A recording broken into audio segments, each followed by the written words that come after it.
DSC ప్రశ్న పత్రాల leakage వ్యవహారంపై సిట్టింగ్ జడ్జితో విచారణ జరిపించాలని, లేకపోతే సిబిఐకి అప్పగించాలని వైఎస్ఆర్సీపీ జాతీయ అధికార ప్రతినిధి మాజీ ఎంపీ మార్గాని భరత్ రామ్ డిమాండ్ చేశారు. డిఎస్సి అక్రమాలపై ఎందుకు మౌనం వహిస్తున్నారని వైఎస్ఆర్సీపీ జాతీయ అధికార ప్రతినిధి మాజీ ఎంపీ మార్గాని భరత్ నిలదీశారు. మెగా డిఎస్సి పేరుతో రాష్ట్రంలో భారీ స్కామ్ జరిగిందని, ఒక్కో టీచర్ పోస్ట్ ను 15 లక్షల రూపాయల చొప్పున అమ్ముకున్నారనే ఆరోపణలు వస్తున్నా ప్రభుత్వం స్పందించకపోవడం అనుమానాలకు తావిస్తోందన్నారు. మీడియా సమావేశంలో భరత్ మాట్లాడారు.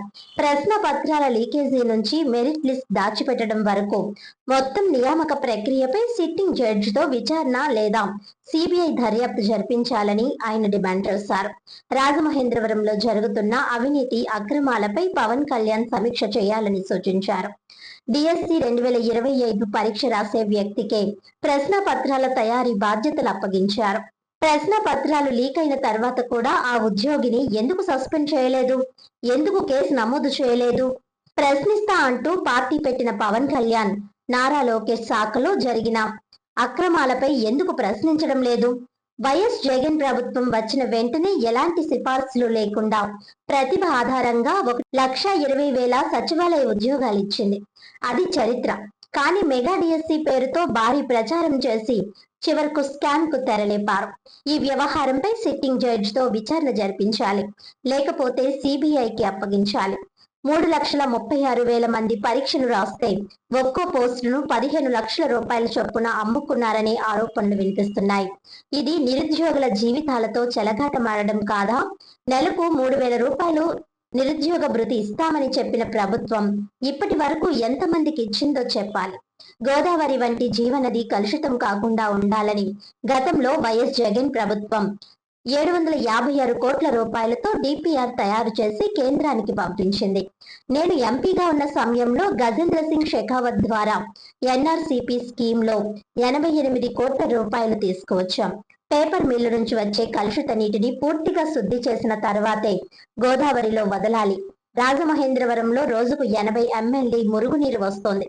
మా హయాంలో ఎస్టిపి ప్లాంట్ పనులు 50% పూర్తయ్యాయి. కానీ ఇప్పుడు కమిషన్ల కోసం కాంట్రాక్టర్ను బెదిరించి పనులు ఆపేశారు.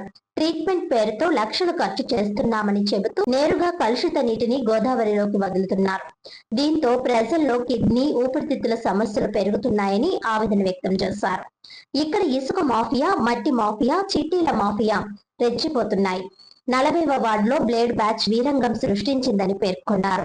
కేంద్ర ప్రభుత్వానికి పంపించాం 756 కోట్లకు సంబంధించి గోదావరి నదిలో ఏ రకమైన కాలుష్యమైన నీరు కలవకుండా ఆ అంశాన్ని తీసుకొని వచ్చి, అప్పుడు నేను ఎంపీగా ఉన్నప్పుడు కేంద్ర ప్రభుత్వం దగ్గర నుంచి 88,43,00,000 రూపాయలు నేను శాంక్షన్ చేయించి ఎన్ఆర్సిపి నేషనల్ రివర్ కన్జర్వేటివ్ ప్రోగ్రామ్, ఇది పవన్ కళ్యాణ్ గారిని గమనించాల్సిందిగా కోరుతాను.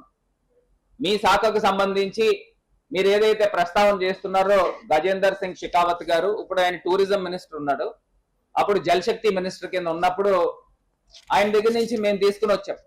ఆయన మాకున్న ఒక పర్సనల్ రిలేషన్ తో ఆయనతో మేము ఒక యంగ్స్టర్ గా ఎప్పటికప్పుడు సంప్రదింపులు చేసి ఎంపీగా ఉన్నప్పుడు గోదావరి నదికి ఒకే చోట ఇస్తారు. అంటే ఈ స్కీమ్ లో, ఎన్ఆర్సిపి స్కీమ్ లో, అంటే వివిధ చోట్ల కూడా ఇవ్వచ్చు, కాకపోతే లిమిటెడ్ బడ్జెట్స్ ఉన్నాయి వాళ్ళకి. అక్కడ మహారాష్ట్ర రాష్ట్రానికి ఇవ్వచ్చు, కానీ మేము పట్టు వదలని విక్రమార్కుల్లాగా 88 కోట్ల రూపాయలు సాధించుకున్న ఘనత జగనన్న ప్రభుత్వంలో జరిగింది ఎన్ఆర్సిపి నుంచి. ఇప్పుడు నేను అడుగుతా ఉన్నా, పవన్ కళ్యాణ్ గారు చాలా శ్రమ చేసుకుని 2 రోజులు ప్రోగ్రాం పెట్టుకుని ఆయన మొత్తము గోదావరి పరివాహక ప్రాంతం అంతా కూడా విజిట్ చేస్తా ఉన్నారు. పేపర్ మిల్లో ఏ రకంగా sewage water, unfiltered water, untreated water ఏ రకంగా గోదావరిలో కలుపుతా ఉన్నారో ఆ అంశాల గురించి ప్రశ్నలు లేవనెత్తున్నారో చాలా చాలా అభినందిస్తా ఉన్నారు. దానిలో భాగంగా ఇవాళ పవన్ కళ్యాణ్ గారిని కూడా ఏదైతే ఎస్టిపి ప్లాంట్ కి సంబంధించి ఆవలో ఉన్న ఎస్టిపి ప్లాంట్ ని ఆయన సందర్శించాల్సిందిగా, మీరు వెళ్ళి ఆ ఎస్టిపి ప్లాంట్ కి వెళ్ళండి. ఆ ప్లాంట్ లో ఏ రకంగా ట్రీట్మెంట్ జరిగి ఏవైతే సీవేజ్ వాటర్ వస్తా ఉందో ఆ సీవేజ్ వాటర్ ట్రీట్మెంట్ జరిగి గోదావరిలో వదలాలి. మొత్తం అంతా కూడా అవినీతి అక్రమాలన్నీ కూడా ఆ యొక్క ట్రీట్మెంట్ ప్లాంట్ దగ్గర జరుగుతూ ఉన్నాయి. ఇవాళ రాజమండ్రిలో మురుగునీరు వచ్చేది సుమారుగా 80 MLD 80 million litres water every day వస్తా ఉంది. ఆ 80 MLDకి సంబంధించి మన దగ్గర ఉన్న ట్రీట్మెంట్ ప్లాంట్ గతం దాకా 2019 ముందర దాకా 30 MLDకి మటుకే ఉంది. మా హయాంలో మేము 88 కోట్ల రూపాయలు కేంద్ర ప్రభుత్వం నుంచి నిధులు తీసుకొచ్చాం కాబట్టి అక్కడ 55 MLD ప్లాంట్ యొక్క వర్క్ జరుగుతూ ఉంది. నేను అడుగుతా ఉన్నా, మా టైంలో జరిగిన వర్క్ దాని తర్వాత ఇక్కడ స్థానికంగా ఉన్న ఈవీఎం ఎమ్మెల్యే కాంట్రాక్టర్లను బెదిరించి దాంట్లో పర్సంటేజీలు తీసుకోవడం వాస్తవం కాదా అని అడుగుతోంది. ఇవాళ ఎంత అన్యాయం జరుగుతుందంటే పవన్ కళ్యాణ్ గారిని ఎస్టీపీ ప్లాంట్కి వెళ్ళండి, ఎందుకంటే మీకు చాలా చాలా బోల్డంత ఇన్ఫర్మేషన్ వస్తుంది.